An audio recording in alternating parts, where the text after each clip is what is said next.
pencerahan hukum dari Bang Hotman Paris. Nikita melaporkan cowok ke polisi dalam kapasitas sebagai ibu dari anak di bawah umur. Artinya Nikita bertindak sebagai wali demi undang-undang, bukan berdasarkan surat kuasa. Artinya lagi Nikita dan putrinya itu adalah satu kesatuan sebagai pelapor dalam laporan polisi tersebut. Hanya saja diwakili oleh Nikita demi undang-undang karena putrinya masih di bawah umur. Tapi apakah benar? Nah, ini dicek dulu kebenarannya. Apakah benar pengacara dari si cowok, pengacara dari terlapor, katanya ada yang bilang dia, apakah benar dia ngaku sudah mendapatkan juga surat kuasa dari si Loli?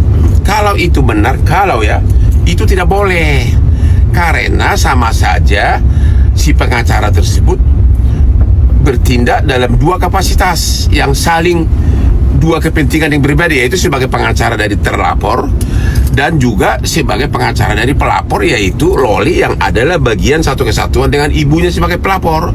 Begitu loh analisa hukumnya. Kalau analisa hukum kita itu tinggi, pengusaha-pengusaha akan percaya sama Bapak Kapolres Jakarta Selatan. Kasus pengaduan laporan polisi dari Nikita terkait putrinya Loli, seluruh masyarakat memperhatikan, dan jelas-jelas Loli adalah anak di bawah umur.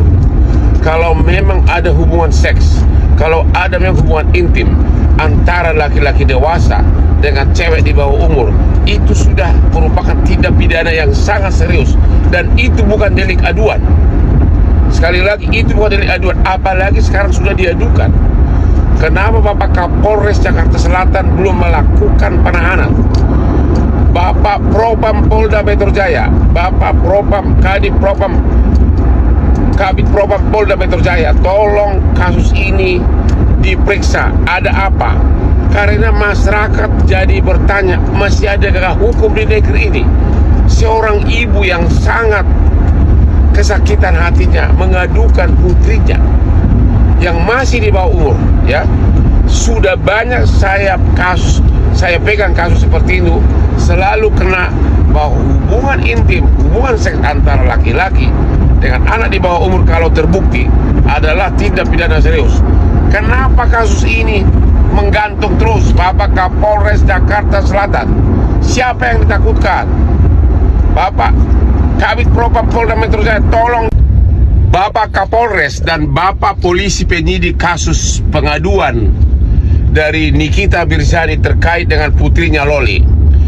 Pak Polisi, Pak Penyidik, Pak Kapolres, kalau memang terbukti ada hubungan intim antara seorang laki-laki dewasa dengan anak di bawah umur, itu sudah merupakan tindak pidana. Kenapa belum ada penahanan? Sudah merupakan delik, bukan aduan malah, ya. Kalau ada hubungan intim antara laki-laki dewasa dengan cewek di bawah umur, walaupun mau sama mau, itu adalah tindak pidana. Bapak polisi, apakah memang ada hubungan intim? Kalau ada, kalau terbukti ada, atau kalau diakui oleh para pihak, sekalipun mau sama mau, itu adalah tindak pidana dan bisa dilakukan segera penahanan. Bapak polisi, Bapak Kapolres, kenapa belum? Halo Bapak Kabareskrim, Bapak Propam, Bapak Kapolri, tolong diperhatikan kasus ini karena sangat mendapat perhatian masyarakat. Terapkan hukum, ya, lagi-lagi terapkan hukum. Jelas-jelas undang-undangnya jelas. Salam Hotman Paris. Pengacara kondang, Hotman Paris mendesak pihak kepolisian untuk segera memeriksa kasus anak artis Nikita Mirzani, Laura Meizani Nasseru Asri. Pernyataan itu disampaikan melalui Instagramnya Hotman Paris Official, Sabtu tanggal 11 Januari tahun 2025. Dalam postingan video tersebut, Hotman mendesak Kapolres hingga penyidik kasus pengaduan anak Nikita Mirzani. Hotman menyebut, jika memang terbukti ada hubungan intim antara laki-laki dewasa dengan anak di bawah umur itu merupakan tindak pidana.